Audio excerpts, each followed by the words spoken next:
आकाशवाणी देहरादून है। अब आप नीता कांडपाल से प्रादेशिक समाचार सुनिए। पहले मुख्य समाचार। पिथौरागढ़ जिले के मुनस्यारी को जल्द मिलेगा नगर पंचायत का दर्जा, साथ ही क्षेत्र में खोला जाएगा एकलव्य विद्यालय। प्रदेश के 30 काश्तकारों को हिमाचल प्रदेश में सेब बागवानी के प्रशिक्षण के लिए किया गया रवाना। उत्तरकाशी में पंचकोसी यात्रा ट्रैक को पर्यटन और धार्मिक दृष्टि से किया जाएगा विकसित। और टिहरी जिले के कारगिल शहीद दिनेश दत्त बहुगुणा के गांव तक पहुंची सड़क। और अब समाचार विस्तार से। पिथौरागढ़ के मुनस्यारी को नगर पंचायत बनाया जाएगा और साथ ही क्षेत्र में जल्द एकलव्य विद्यालय खोला जाएगा। मुख्यमंत्री पुष्कर सिंह धामी ने आज मुनस्यारी महोत्सव के शुभारंभ पर यह घोषणा की। उन्होंने कहा कि पिथौरागढ़ में जल्द ही मेडिकल कॉलेज भी शुरू हो जाएगा। इस अवसर पर श्री धामी ने महोत्सव में स्थानीय उत्पादों की प्रदर्शनी का भी अवलोकन किया। वहीं दूसरी ओर मुख्यमंत्री ने मुनस्यारी में विभिन्न क्षेत्रीय जनप्रतिनिधियों से संवाद कर जन कल्याणकारी योजनाओं से लोगों को मिल रहे लाभ और स्थानीय स्तर पर कराए जा रहे विकास कार्यों को लेकर चर्चा की। उन्होंने कहा कि पर्यटन, साहसिक खेलों और औषधीय पादपों के लिए मुनस्यारी एक बेहतरीन स्थल है। उन्होंने कहा कि मुनस्यारी के सर्वांगीण विकास को लेकर प्रदेश सरकार कार्य योजना तैयार कर रही है। प्रदेश के उच्च हिमालय क्षेत्रों में रहने वाले लोगों को हिमाचल की तर्ज पर सेब के बगीचे विकसित करने के लिए प्रशिक्षित किया जाएगा। इसको लेकर राज्य के 30 काश्तकारों को हिमाचल प्रदेश में सेब बागवानी का प्रशिक्षण दिया जाएगा। आज कृषि मंत्री गणेश जोशी ने हरी झंडी दिखाकर किसानों को देहरादून से रवाना किया। राज्य के चक्राता, कालसी और सहसपुर से चयनित इन काश्तकारों को YS Parmar university of horticulture and forestry Nauni Solan में यह प्रशिक्षण दिया जाएगा। कृषि मंत्री ने बताया कि किसानों को सेब पौधरोपण, कटाई, छटाई, उर्वरक, खाद, उन्नत पैदावार और फल तुड़ाई के बाद प्रबंधन के भी गुर सिखाए जाएंगे। उन्होंने कहा कि हमारा संकल्प है कि सेब उत्पादन को प्रदेश में बढ़ाया जाएगा और इस दिशा में यह प्रशिक्षण कार्यक्रम सार्थक साबित होगा। शिक्षा मंत्री डॉक्टर धन सिंह रावत ने आज राजकीय इंटर कॉलेज पौड़ी में अटल विषयवार लैब का उद्घाटन किया। इस अवसर पर राजकीय इंटर कॉलेज कोट और राजकीय इंटर कॉलेज कालेश्वर में कंप्यूटर कक्ष सहित विभिन्न निर्माण कार्यों का भी लोकार्पण किया। शिक्षा मंत्री ने कहा कि इस तरह की लैब स्कूली बच्चों को व्यवहारिक और प्रयोगात्मक तरीके से समझने में सहायक होती है। उन्होंने शिक्षा अधिकारियों को निर्देशित किया कि 10वीं और 12वीं के कमजोर विद्यार्थियों की हर 15 दिवस में परीक्षा ली जाए ताकि परीक्षा परिणामों को और बेहतर किया जा सके। हरिद्वार जिले में ग्राम पंचायत सदस्यों के उपचुनाव के परिणाम घोषित कर दिए गए हैं। खंड विकास अधिकारी लक्सर पवन सैनी ने बताया कि क्षेत्र की 94 ग्राम पंचायत सदस्य के रिक्त पदों पर चुनाव की अधिसूचना जारी की गई थी। इनमें से 52 सदस्यों को निर्विरोध चुना गया, जबकि 41 पदों के आज परिणामों की घोषणा कर दी गई है। देहरादून के गुनियाल गांव में निर्माणाधीन सैन्य धाम का आज सैनिक कल्याण मंत्री गणेश जोशी ने स्थलीय निरीक्षण किया। इस अवसर पर उन्होंने अधिकारियों को निर्माण कार्य तेजी से पूरा करने के निर्देश दिए। उन्होंने बताया कि सैन्य धाम का निर्माण कार्य तेजी के साथ चल रहा है और तय सीमा के निर्माण में कार्य पूरा कर लिया जाएगा। हरियाणा के रोहतक में राष्ट्रीय एकीकरण शिविर 7 से 13 दिसंबर तक होगा। इस शिविर के लिए देहरादून के DAV PG कॉलेज के NSS इकाई के स्वयंसेवी छात्र योगेश बिष्ट और युवराज बिष्ट का चयन हुआ है।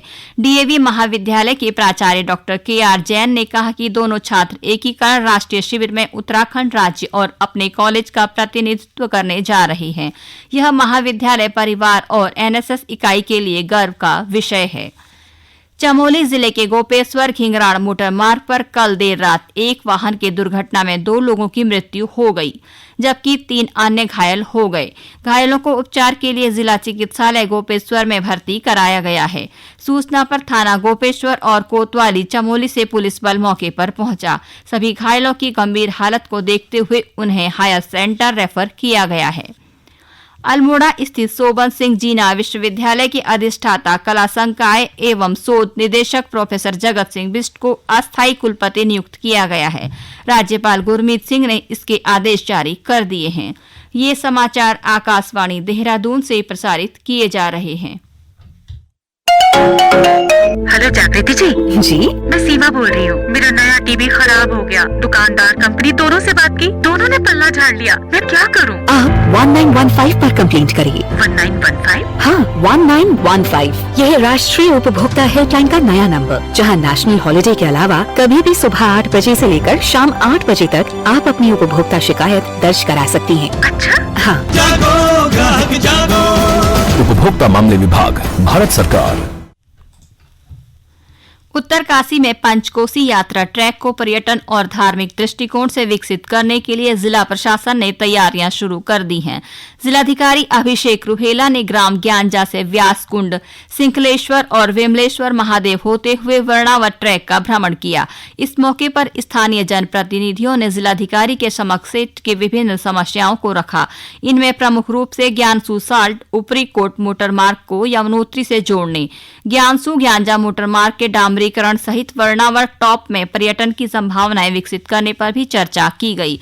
जिलाधिकारी ने कहा कि पंचकोसी यात्रा मार्ग विकसित होने से क्षेत्र में पर्यटन व धार्मिक गतिविधियां और तेज होंगी और एक छोटे ट्रैक रूट के रूप में उसका प्रयोग पर्यटक भी कर सकते हैं। तो इसको पर्यटकों के बीच में थोड़ा लोकप्रिय बनाने के प्रयास करने चाहिए। इस विषय में पर्यटन विभाग से भी कल चर्चा हुई थी और ट्रैक रूट अधिकांश हिस्सों में बड़ी अच्छी स्थिति में, ऐसी कोई दिक्कत नहीं है उसमें। और वहाँ से जो हिमालयन पीक्स है, विशेष तौर पे बंदरपूंछ का बड़ा मनोरम दृश्य दिखता है। तो मुझे लगता है यात्रा सीजन में इसका यूज कुछ पर्यटक भी कर सकते हैं। उनकी सुविधा अनुसार भी उसमें कार्रवाई की जाएगी। ऊधम सिंह नगर के रुद्रपुर में आज पर्यावरण मित्रों के लिए स्वास्थ्य शिविर का आयोजन किया गया। शिविर का उद्घाटन करते हुए केंद्रीय रक्षा राज्य मंत्री अजय भट्ट ने कहा कि आज हम निर्भरता के क्षेत्र में काफी आगे बढ़ गए हैं और भारत आर्थिक रूप से मजबूत हो रहा है। आज आत्मनिर्भरता में हम इतने आगे बढ़ गए हैं कि हमारी एमएसएमई यही अब कई चीजें बनाने लग गई हैं जो बाहर को भेज रहे। हमारे वहाँ तो जो जरूरतें हैं वो पूर्ण हो ही रही हैं, उसके बाद बाहर भेज रहे हैं। छोटे छोटे कुटीर उद्योग वो चल पड़े हैं और हमारे वहाँ जो है वोकल फॉर लोकल जो कहा है, हमारी चीजें जो हम उत्पाद कहीं भी कर रहे हैं, किसी भी जिले में कर रहे हैं, उनको भी आज एक मार्केट उपलब्ध हो रहा है। स्वास्थ्य शिविर में 350 पर्यावरण मित्रों का स्वास्थ्य परीक्षण कर उन्हें दवाइयां उपलब्ध करवाई गईं। कारगिल शहीद दिनेश दत्त बहुगुणा का गांव खेमड़ा सड़क से जुड़ गया है। ग्रामीण लंबे समय से इस सड़क के बनने की प्रतीक्षा में थे। गौरतलब है कि वर्ष 1999 में कारगिल में शहीद हुए दिनेश दत्त बहुगुणा के नाम से खेमड़ा कुंडाली 5.50 किलोमीटर मोटर मार्ग की स्वीकृति दी थी। वन भूमि ग्रामीणों की सहमति न बनने के कारण सड़क विवादों में फंसी रह गई। गांव में 15 से अधिक सैनिक और पूर्व सैनिक हैं। वहीं शहीद की माता शारदा देवी ने बेटे की याद में सड़क बनने पर खुशी जताई। ये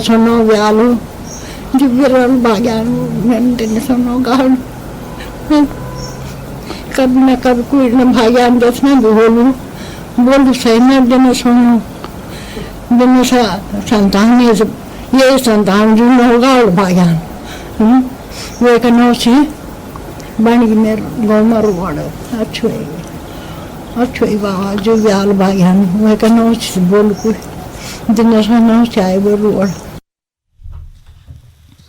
रुद्रप्रयाग जिले में राष्ट्रीय खाद्य सुरक्षा मिशन के तहत लघु व सीमांत काश्तकारों के मेधावी बच्चों को कृषि कर्मण पुरस्कार से सम्मानित किया जाएगा। यह पुरस्कार उत्तराखंड की हाई स्कूल व इंटरमीडिएट बोर्ड परीक्षा और स्नातक स्तर पर सबसे अधिक अंक प्राप्त करने वाले छात्रों को दिया जाएगा। मुख्य जिला कृषि अधिकारी योगेंद्र सिंह चौधरी ने बताया कि लघु श्रेणी में 2 हेक्टेयर व सीमांत श्रेणी में 1 हेक्टेयर भूस्वामी के काश्तकारों के बच्चों को इसमें शामिल किया जाएगा। लघु एवं सीमांत कृषकों के बच्चों को जिन्होंने हाई स्कूल, इंटर या स्नातक की परीक्षा में सर्वाधिक अंक प्राप्त किए हैं, उनको राष्ट्रीय खाद्य सुरक्षा मिशन के अंतर्गत कृषि कर्मण पुरस्कार से नवाजा जाएगा, जिसमें हाई स्कूल स्तर पर 5,000, इंटरमीडिएट पर 8,000 और स्नातक स्तर पर 10,000 रुपए एक छात्र और एक छात्रा को प्रदान किए जाएंगे। और अंत में मुख्य समाचार एक बार फिर। पिथौरागढ़ जिले के मुनस्यारी को जल्द मिलेगा नगर पंचायत का दर्जा, साथ ही क्षेत्र में खोला जाएगा एकलव्य विद्यालय। प्रदेश के 30 काश्तकारों को हिमाचल प्रदेश में सेब बागवानी के प्रशिक्षण के लिए किया गया रवाना। उत्तरकाशी में पंचकोसी यात्रा ट्रैक को पर्यटन और धार्मिक दृष्टि से किया जाएगा विकसित। और टिहरी जिले के कारगिल शहीद दिनेश दत्त बहुगुणा के गांव तक पहुंची सड़क। इसी के साथ प्रादेशिक समाचार समाप्त हुए। नमस्कार।